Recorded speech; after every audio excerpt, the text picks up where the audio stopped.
Work బ్లౌజెస్‌కి tassels కూడా ముందుగానే prepare చేయమని చెప్తే, వాళ్ళు మనకి ఏ షేప్‌లో కావాలంటే ఆ షేప్‌లో ప్రిపేర్ చేస్తారండి.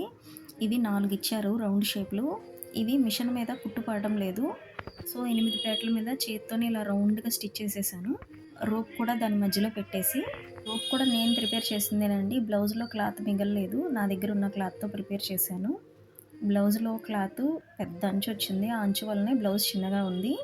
సో, మన దగ్గర అన్ని కలర్స్ ఉంటే ఈ విధంగా ఏ కలర్ కావాలంటే ఆ కలర్‌తో ఇలా ప్రిపేర్ చేసుకోవచ్చు. చూసారా అంచు ఎంత పెద్దగా ఉందో.